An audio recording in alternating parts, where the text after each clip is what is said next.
और अब 7 बजे की खबरें विस्तार से देखते हैं। प्रतापगढ़ में इलेक्ट्रॉनिक्स की दुकान में भीषण आग लग गई। नगर कोतवाली इलाके में यह घटना हुई। आग लगने से लाखों का इलेक्ट्रॉनिक सामान जलकर राख हो गया। फायर ब्रिगेड की गाड़ियों ने काफी मशक्कत के बाद आग पर काबू पाया। शॉर्ट सर्किट से आग लगने की आशंका जताई जा रही है। बताया जा रहा है कि करीब 10 लाख रुपए का सामान इसमें जला है। तो इलेक्ट्रॉनिक शॉप में यह आग लगी, शॉर्ट सर्किट की वजह से आग लगी। 10 लाख के सामान के जलने की आशंका जताई जा रही है। हालांकि बहुत सारे दमकल के कर्मी जब वहां पर पहुंचे तो बड़ी मशक्कत के साथ आग पर काबू पाया जा सका। तस्वीरें हम आपको दिखा रहे हैं प्रतापगढ़ से खबर, जहां पर करीब 10 लाख रुपए का सामान जला है। इलेक्ट्रॉनिक शॉप में आग लगी।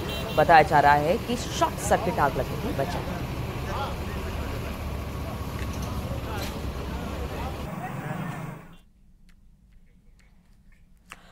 और मेरठ में हनी ट्रैप में फंसा फीजी नागरिक, निकाह का झांसा देकर लाखों की ठगी करने का आरोप लगा है। पीड़ित ने पुलिस से मिलकर इंसाफ की गुहार लगाई है। झूठे मामले में फंसाने की धमकी इससे दी जा रही थी। एनआरआई के आरोपों की जांच में फिलहाल पुलिस जुटी हुई है। थाना जानी क्षेत्र का यह पूरा मामला बताया जा रहा है, जहां पर एक फीजी के नागरिक को हनी ट्रैप में फंसाया गया है। निकाह का झांसा दिया गया, लाखों की ठगी की गई। पुलिस ने अब पीड़ित की गुहार सुनी है। पूरे मामले की छानबीन में पुलिस जुट गई।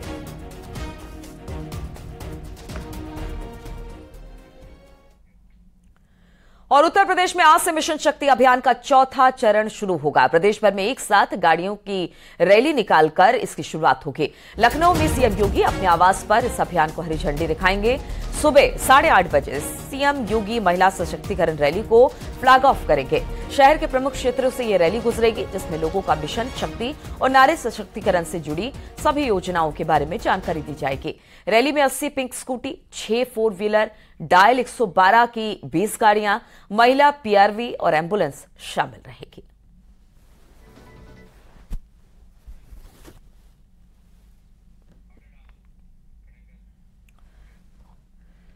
और लखनऊ में मिशन शक्ति अभियान के तहत सीएम योगी 3 महिला विशिष्ट अतिथियों पद्मश्री हेमा प्रभा सूतिया, इसरो वैज्ञानिक ऋतु करिधल श्रीवास्तव, एचसीएल की सीईओ रोशनी नाडर समेत प्रदेश के विभिन्न विभागों की 25 महिलाओं को स्मृति चिन्ह भेंट करेंगे और उन्हें सम्मानित करेंगे।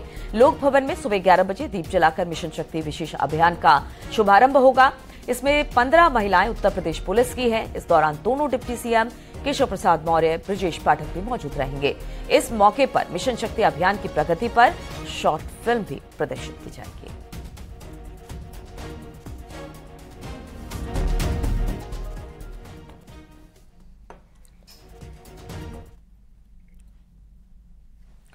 और अब उत्तर प्रदेश के लोगों को सुकून देने वाली खबर सामने आ रही है। उत्तर प्रदेश ने रोजगार के क्षेत्र में अभूतपूर्व प्रगति की है। यही वजह है कि राज्य में बेरोजगारी दर घटकर 2.6% हो गई है।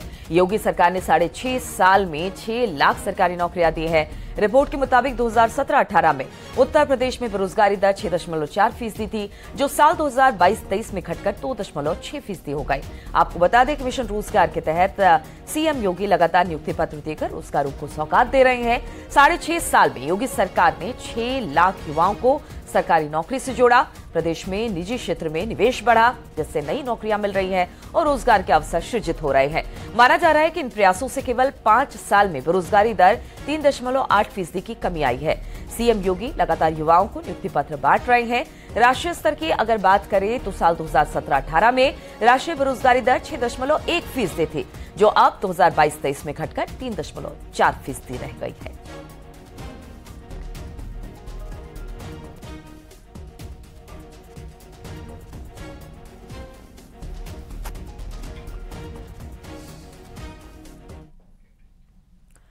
और असम के मुख्यमंत्री हेमंत बिस्वा शर्मा आज मिर्जापुर पहुंचने वाले हैं। वाराणसी एयरपोर्ट से वो सीधे विंध्याचल जाएंगे और मां विंध्यवासिनी का दर्शन पूजन के बाद वाराणसी लौटने वाले हैं। तो आज असम के मुख्यमंत्री हेमंत बिस्वा शर्मा आज मिर्जापुर पहुंचने वाले। वाराणसी एयरपोर्ट से वो सीधे विंध्याचल धाम जाएंगे और फिर मां विंध्यवासिनी की दर्शन पूजन के बाद वापस वो वाराणसी लौटेंगे।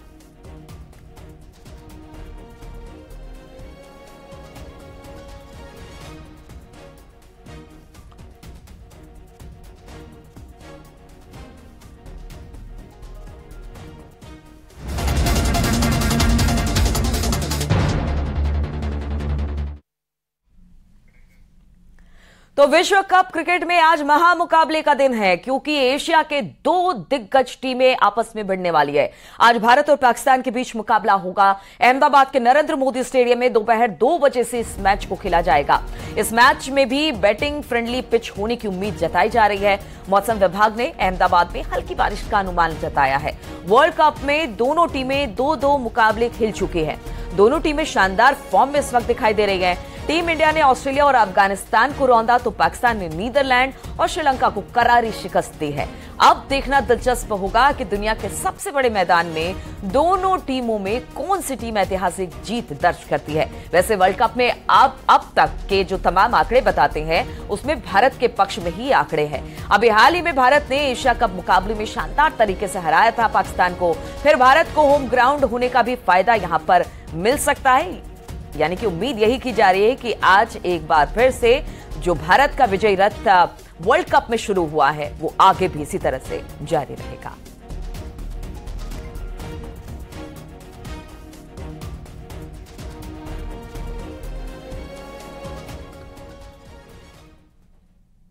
और प्रधानमंत्री मोदी आज मुंबई में 141वें आईओसी सत्र का उद्घाटन करेंगे। आईओसी सत्र अंतर्राष्ट्रीय ओलंपिक समिति के सदस्यों की एक अहम बैठक के रूप में कार्य करता है, जिसमें ओलंपिक खेलों के भविष्य के संबंध में फैसले लिए जाते हैं। भारत दूसरी बार और लगभग 40 वर्षों के अंतराल के बाद आईओसी सत्र की मेजबानी कर रहा है। आईओसी का 86वां सत्र आखिरी बार 1983 में नई दिल्ली में आयोजित किया गया था। सत्र में अंतर्राष्ट्रीय ओलंपिक समिति के अध्यक्ष थॉमस बाख और अन्य सदस्य भी हिस्सा लेने वाले हैं।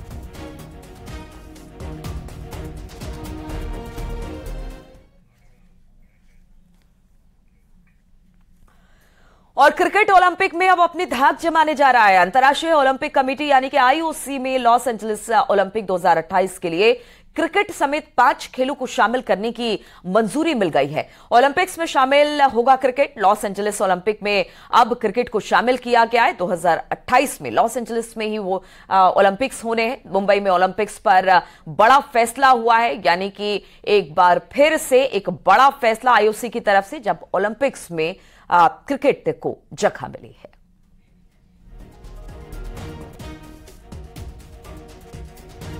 तो ओलंपिक में अब जमेगी क्रिकेट की धाक। क्रिकेट समेत 5 गेम को इजाजत मिली है ओलंपिक में शामिल होने की।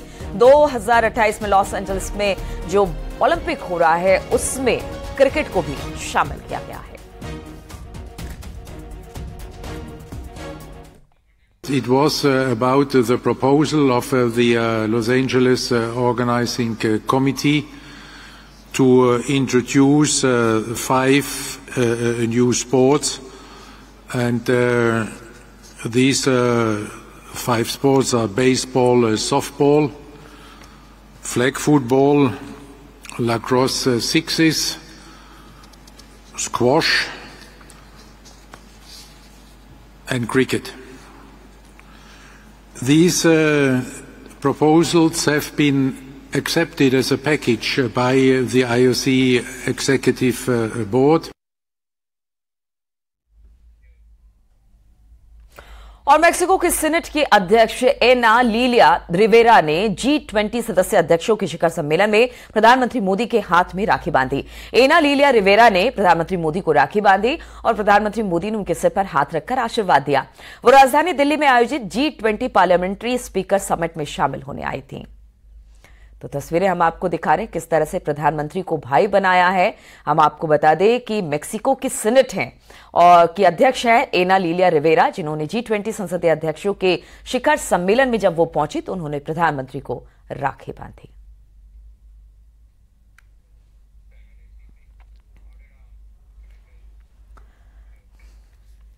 और अयोध्या में आज से फिल्मी सितारों से सजी रामलीला का मंचन होगा, जो 24 अक्टूबर तक चलेगा। फिल्मी सितारों की रामलीला में इस बार कई नामचीन हस्तियां तमाम लीलाओं पर मंचन करते हुए नजर आएंगे। इस बार रामलीला बेहद खास होगी। फिल्मी सितारों की रामलीला इस बार रामकथा पार्क में होगी। फिल्म जगत की कई बड़ी हस्तियां भाग्यश्री, पूनम ढिल्लन, रजा मुराद, सुनील पाल, रवि किशन रामलीला के विभिन्न पात्रों पर अभिनय करते हुए दिखाई देंगे। तो आज अयोध्या में रामलीला शुरू होने वाली है और ये बहुत जबरदस्त रामलीला होने वाली है। बॉलीवुड के कई दिग्गज इस रामलीला में पार्टिसिपेट कर रहे हैं, जिसमें से कुछ नाम भी हमने आपको बताया, भाग्यश्री है, रजा मुराद है या फिर रवि किशन है, बहुत सारे ऐसे कलाकार हैं। और इस रामलीला का आनंद आप भी उठा सकते हैं। फिल्मी सितारों की रामलीला इस बार रामकथा पार्क में, जो कि अयोध्या में है, वहां पर आयोजित की गई है। के अंदर केसरी लाल जी 24 अक्टूबर को रावण दहन पे खुद तो रहेंगे, उनके साथ कई फिल्म स्टार मौजूद रहेंगे जो रावण दहन करेंगे। और 14 तारीख को भाग्यश्री जी आ रही हैं, अनिल धवन आ रहे हैं और कई फिल्म स्टार की शुरुआत हो जाएगी 14 तारीख पे भगवान श्री राम की जन्मभूमि में। भगवान श्री राम का आशीर्वाद लेने के लिए बॉम्बे से सारे फिल्म स्टार आ रहे हैं। रवि किशन जी हमारे माननीय सांसद जो निषाद राज का भूमिका निभा रहे हैं, पिछले वर्ष भी उन्होंने निषाद राज की भूमिका निभाई थी। रजा मुराद, हई रावण, राकेश बेदी, पूनम डिल्लो माँ सबरी की भूमिका में आपको नजर आएगी, राम भक्तों को मोहित करेंगे। और सुनील पाल पहली बार किसी रामलीला के अंदर भगवान नारद मुनि की भूमिका निभाने जा रहे हैं। और उत्तर भारत के ऐतिहासिक श्रीराम बारात रामलीला मैदान में बनाए गए अवध के लिए विदा हो गई है। जनक महल के मंच पर सांस्कृतिक कार्यक्रमों की प्रस्तुति हुई। शाम के वक्त सीता और भगवान राम सहित भगवान के सभी स्वरूपों ने जनकपुरी क्षेत्र में भ्रमण किया। देर रात बारात की विदाई का कार्यक्रम हुआ। इस अवसर पर केंद्रीय स्वास्थ्य राज्य मंत्री प्रोफेसर एसपी सिंह बघेल भी मौजूद रहे।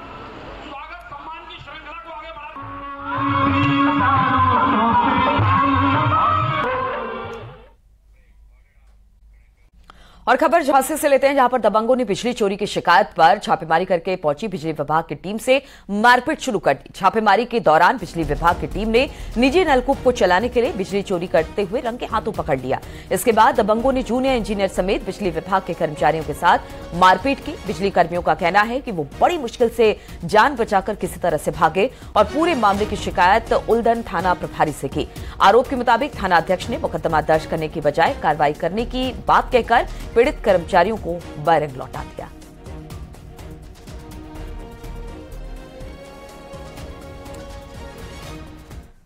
एसओ साहब को एप्लीकेशन दिया कि जो संबंधित व्यक्ति हैं जिन्होंने हमारे खिलाफ मारपीट करने के लिए उतारू हो गए थे, छीना झपटी कर रहे थे, गाली गलौज कर रहे थे, उनके खिलाफ सुसंगत धाराओं में मुकदमा पंजीकृत करने का कष्ट करें। क्या कहा उन्होंने अभी आश्वासन दिया है, बोले हम बात करते हैं, इसके बाद ही बता पाएंगे क्या करना है। और एटीएस को सहारनपुर के देवबंद से गिरफ्तार अवैध बांग्लादेशी नागरिक का समेत 3 आरोपियों की कस्टडी रिमांड मिली है। आज से ये तीनों आरोपी 10 दिनों की एटीएस की कस्टडी रिमांड पर रहेंगे। इन तीनों पर साजिश रचकर फर्जी भारतीय आईडी बनवाकर रोहिंग्या बांग्लादेशी नागरिकों को भारत में बसाने का आरोप है।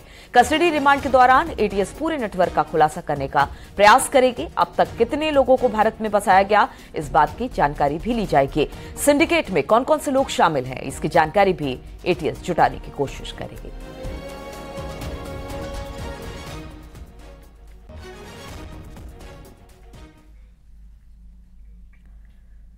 और बाराबंकी में तेज रफ्तार कार डिवाइडर से टकरा गई। इस हादसे में कार के पार्ट हवा में कई फुट तक ऊपर उड़ गए। टोल प्लाजा पर डिवाइडर से कार टकराने का वीडियो भी सामने आया है। तस्वीरें भी हम आपको दिखा रहे हैं कि किस तरह से ये कार डिवाइडर से टकराई और फिर इसके परखच्चे उड़ गए। कार लखनऊ से सुल्तानपुर की ओर जा रही थी, तभी लखनऊ सुल्तानपुर हाईवे के 12 टोल प्लाजा पर यह हादसा हुआ। इस हादसे में कार सवार एक व्यक्ति की मौके पर ही मौत हो गई। 2 तस्वीरें हम आपको दिखा रहे हैं। कार के टकराने की सीसीटीवी फुटेज भी सामने आई है और उसके बाद आप देख सकते हैं कि कार कितनी बुरी तरीके से क्षतिग्रस्त हुई है। कार पूरी तरह से टूट गई है। जो एक व्यक्ति इस गाड़ी को चला रहा था, उसकी मौत की भी खबर है।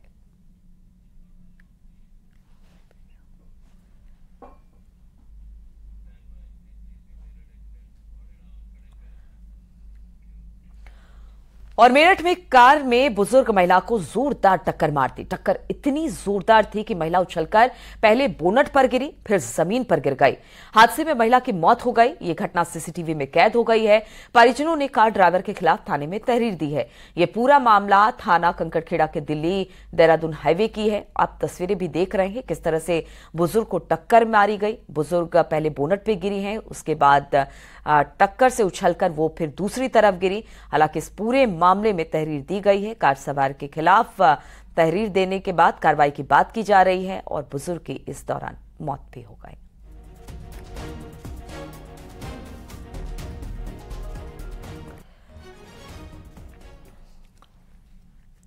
और अब आपको दो तस्वीरें दिखाते हैं। एक मेरठ की है जो आज की घटना, और एक नोएडा की जब कल सोसाइटी में बुजुर्ग महिला को कार ने कुचल दिया था। तो तस्वीरें किस तरह से है, बुजुर्गों का चलना फिरना भी सड़क पर मुश्किल हो गया है।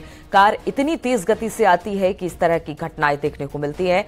दो तस्वीरें नोएडा की दिखा रही हैं और एक तस्वीर देहरादून के हाईवे के पास की है जहां पर बुजुर्ग को टक्कर मारी गई और फिर इनकी मौत हो गई। तो बुजुर्ग महिला को कार ने मारी टक्कर। दो तस्वीरें हम आपको दिखा रहे हैं। मेरठ में हादसा और नोएडा में कल भी एक हादसा हुआ था। इसी तरह से बुजुर्ग को टक्कर मारी गई थी कार से। तो तस्वीरें दिखा रहे हैं हम आपको जिसमें बुजुर्ग की मौत हो जाती है। लगातार इस तरह की घटनाएं सामने आ रही है जब कार सवार बेतरतीब तरीके से कार चलाते हैं और पैदल चलने वालों के लिए ये मुसीबत बन जाती है।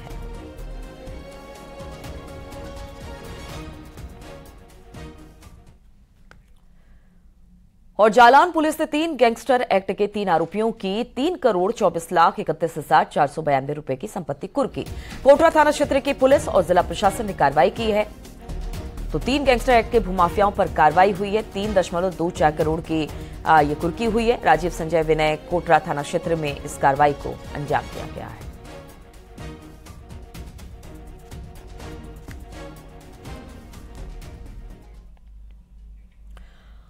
और भदोही से खबर लेते हैं जहां पर 13 किलो सोने की बिस्किट बरामद की गई है। पुलिस ने 2 लोगों को इसमें गिरफ्तार किया है। सोने की बिस्किट की कीमत करीब 8 करोड़ रुपए बताई जा रही है।